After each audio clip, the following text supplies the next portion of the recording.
Alright, we're now recording. We're now recording. So don't say anything stupid. No, that is your hint. Yes. Stupid's not. To think before you speak. Okay, so what we're going to look at today is another indicator of whether a linear fit is a good model for a given, linear model is a good fit for a given set of data. And that's what we're going to look at today are residuals. So first of all, you got to figure out what that is. Now, a residual is it is only the difference between an actual value and a predicted value.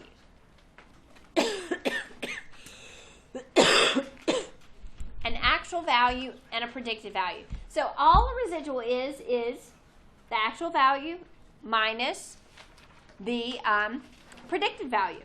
That's what a residual is. What did we really get versus what did our equation tell us we were going to get? Okay? Now, when we look at residual plots, we're looking for a couple of things. What we have on a residual plot is along our x-axis, we have our independent variable. And along the y-axis is we have the residuals, those differences. And whether the fit of the line to the data is suitable and good depends on the distribution of the residuals. Now this first one is a distribution of residuals, and it's about the x-axis. And if we look at this, do you see how that plot is very random? It's very random. They're just out there. But it is close to the x-axis. It is random, but it is tight. Well, this is an indicator that a linear fit to the data is suitable and strong. The randomness, because it's random, it is suitable. And because it has a tight fit, we would say it is strong. So if we were to describe the fit of the data, we would say it is suitable and strong. Now if we look at the second residual plot, where we've plotted these differences, it is also random. And if we look at it, we have a nice amount above, a nice amount below. They seem to balance each other out, but it is very random. But because everything is spread so far, we would say this is suitable, but it is weak because it was random, but the data was not tight to the x-axis. We would call it loose. Okay? And the last one. Here's our distribution, and on this, do you see how if I connected the dots on these, it just kind of, there's no real pattern to it, and if I connect the dots on these, there's no real pattern to it. It's just kind of crazy.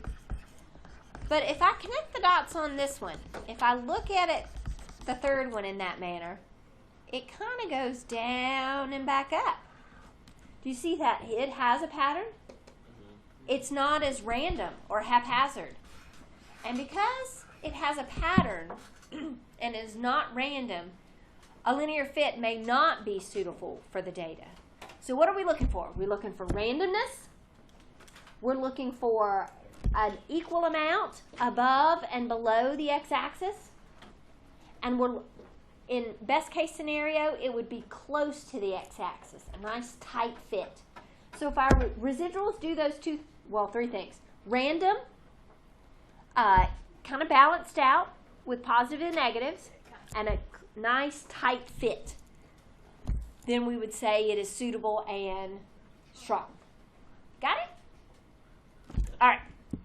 So let's actually find some residuals. We did this example yesterday, didn't we? About the median female age?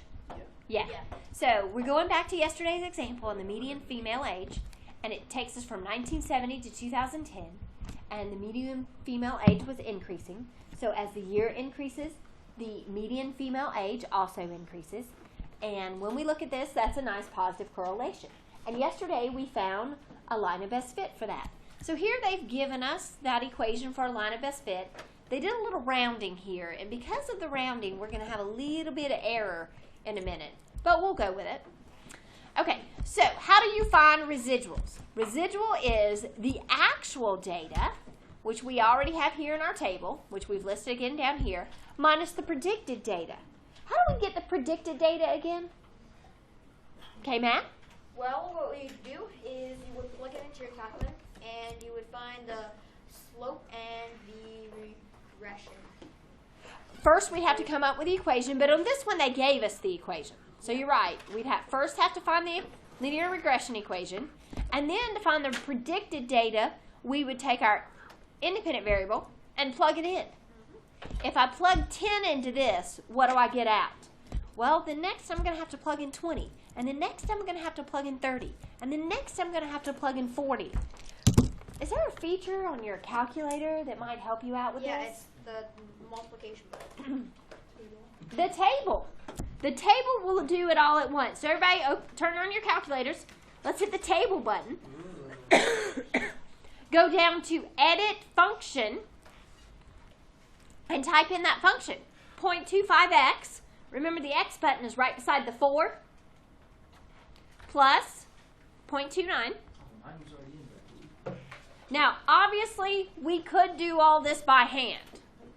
But since we have the technology, we're going to use it because this is a skill that you mastered back in 6th grade. So we're not worried about being able to plug data into an equation. All right. Do you see how once you get the equation in there, it asks you where you want to start? Well, I had mine start at 10 because that's the first piece of data I needed. And then it says step. I'm going to have mine count step up by tens because that's how my table is. And when I hit enter, enter, enter, and calculate, do you see how it spits out all the answers for me? Isn't that lovely? Beautiful, you say.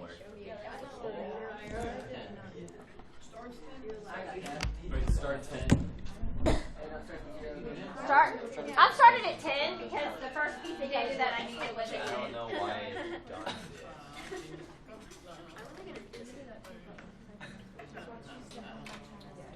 Oh, I didn't want to point.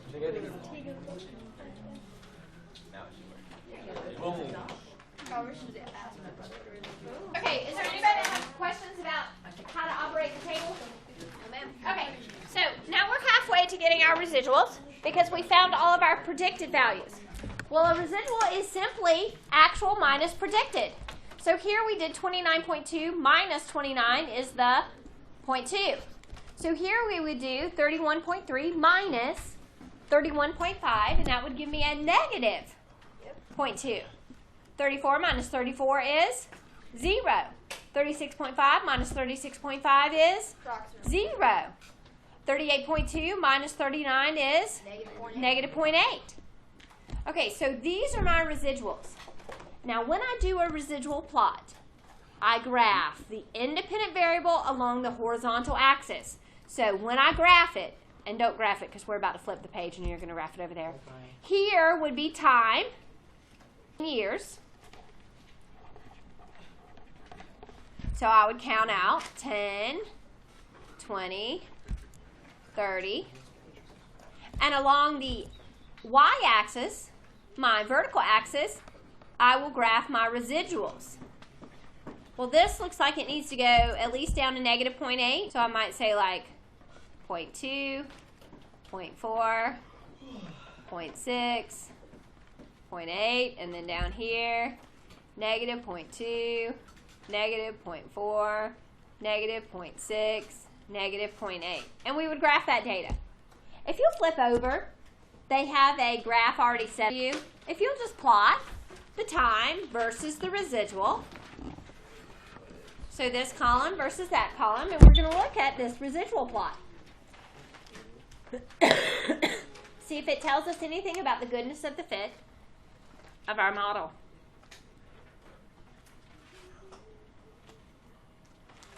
Do you connect the dots? I do not. We don't want And you should not. You should look at them to tell if I connected the dots, would it make a pattern? You should look for that, but you do not actually I don't connect see the a dots. pattern. I did not either. I see like a ding ding. See a pretty random splattering, don't you? Yeah. Randomness is good when it comes to residuals. Yes. We talked about that. We did talk about that. Ryan, you didn't push You know what, kid? Your hands seem to be this.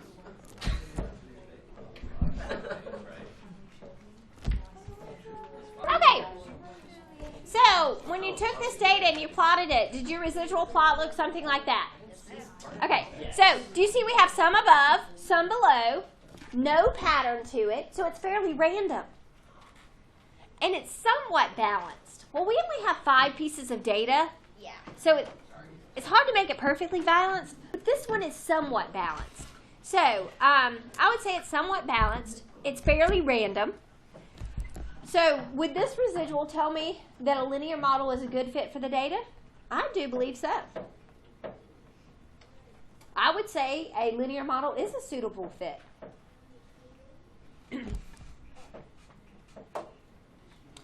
Okay, questions about that? So we can look at the correlation coefficient. That gives us information about the fit of the model.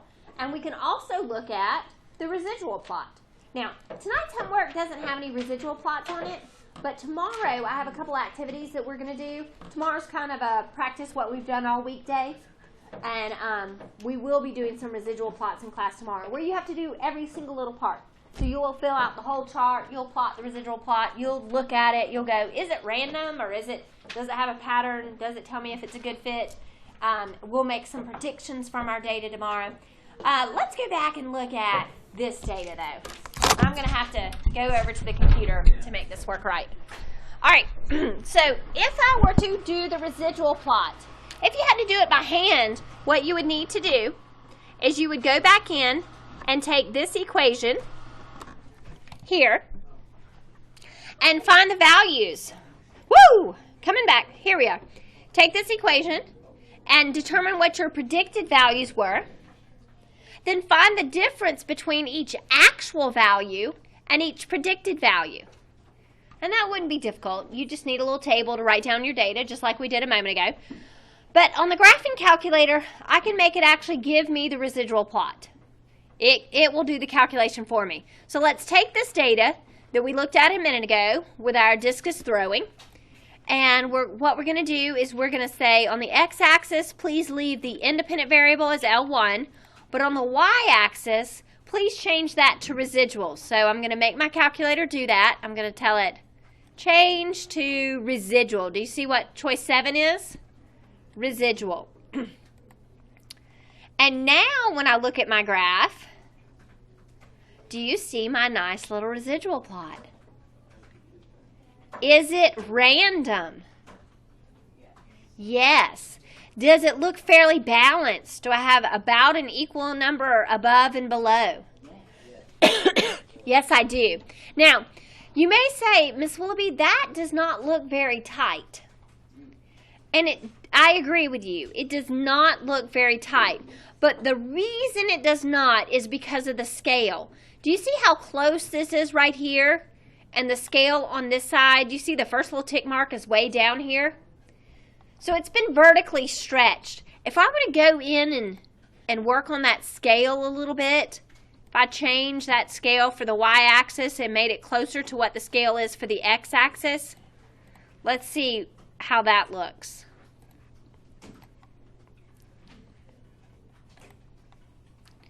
Oh, look at that. Is it fairly tight? Yes. Yes. So we have this nice tight, they're all kind of close in. We have a good randomness. So does this residual plot indicate that a linear model is a good fit for this data? Yes, it does. Okay, yes, sir. Yes. Yes. All right, so your homework is out of your workbook again, and it's basically all calculator. So I'd like you to take the remainder of class to work on that. You're going to do page 363, 2 through 4, and page 364, all of it. Now tomorrow we'll do a good bit of practice in class on residual plots, which there's not much on your homework.